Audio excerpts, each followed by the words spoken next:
So what are we doing today with the Argo? Well, I had something specially manufactured for it. And it's this thing that you can't see fully on my desk. But it folds down this way. Now, before I get too much further in this, if you guys spot this weld here with the join, that's my fault. I didn't make this, but I did mess up my measurements and have to change my mind halfway through its manufacture. So, yeah, it ended up with some joins. Before that happened, this looked positively beautiful. I mean, it still does now, but it looked really nice. He did a beautiful job of it, and that's why I get this bloke to do it. Now, another symptom of my measurements, I measured very accurately and didn't allow a tolerance for the end cap on this tube. So it's now about 0.5 millimeter off actually fitting the pin properly into the receiver hitch. Now, this is the actual receiver hitch off the Argo. It's here. This is designed to take a tow ball, and it fits into a Heyman Reese style box tube with a pin. So the idea here is that this will fit in there as well. Now, why would I want such a crazy thing hanging off the back of the Argo? Well, I'll explain that in a minute. If you have a look here, the top end of this has box tube welded onto the side.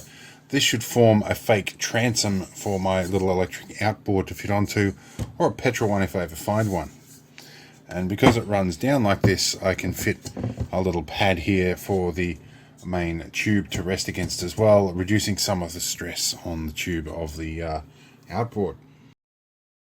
Alright, so it's the next morning and it's a bit of a wet and miserable day, so oil change might not happen today, but we should be able to put this guy in here and have a look. Hopefully my camera angle's right. I can't see the viewfinder. We'll grab our pin here and we'll try and wedge that in there just a tiny bit out. So I think it's going to be Christmas tree time. Put it up nice and tight.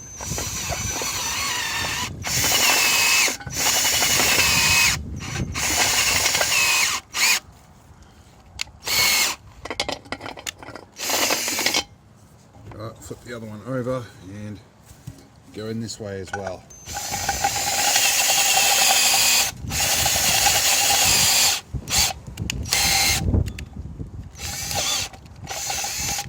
Just trying to get a nice burr-free job in there. Let's put this back in here and see if we can get our pin in now. Oh, close, but no cigar yet. Alright, so a bit more of an adjustment. We're in nice and firmly, and we're in good and strong. So let's get her outboard and just see how she mounts. We'll take a couple of photos before I get wet. Alright, so we've got our outboard test fitted. I've left the prop off for now. Nothing's connected per se at the moment, but we've got it right. I'll have to probably hook these guys up to an Anderson plug in a bit, but so far everything looks to be working pretty well. I'm hoping there's enough radius at ground level that I can pull this latch up and fold it up. I'll try that in a minute. I need 2 hands to do that.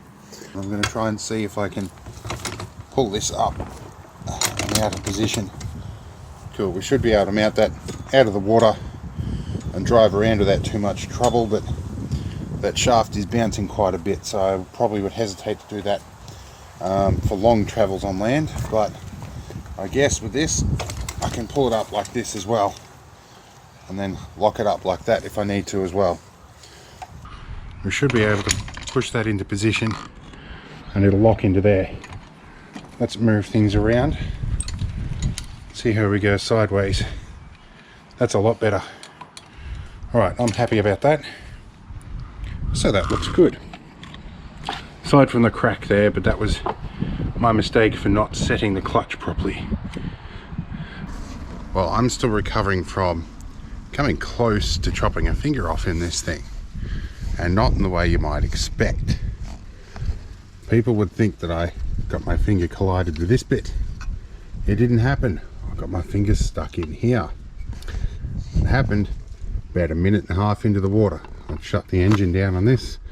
I was dropping this in the water and my apprentice shifted at the wrong moment.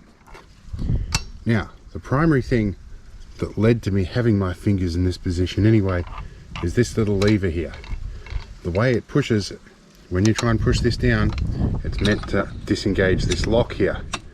But in the initial position, when it's locked in and there's a bit of resistance here, even with both thumbs on this, you risk nearly breaking this off because it's trying to push this sideways.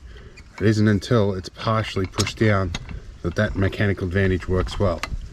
This piece needs to be redesigned. That leads to an awkward position where I have one hand here and my thumb on top of that to push it down.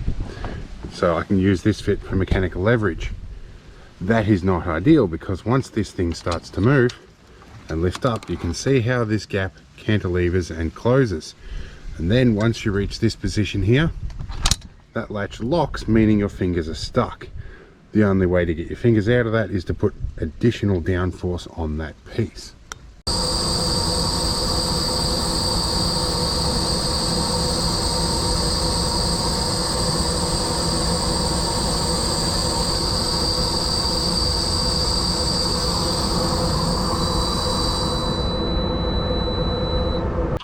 So let's peel this off and see if it's stuck in here. It looks like it did.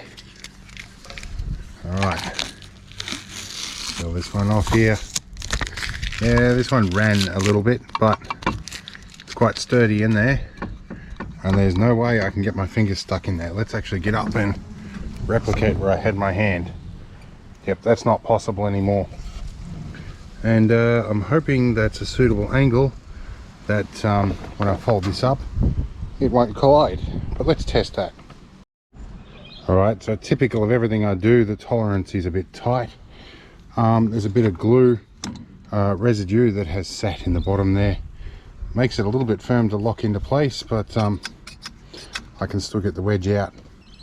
So I'm going to leave it at this, and then I'm going to go and sort out the rest of it later on. I'll sort out a knob and I'll remove this at a later date. Primarily I wanted to get that gap sorted out. So let's get this folded up, stowed away, and I'll go back to my desk and finish this video.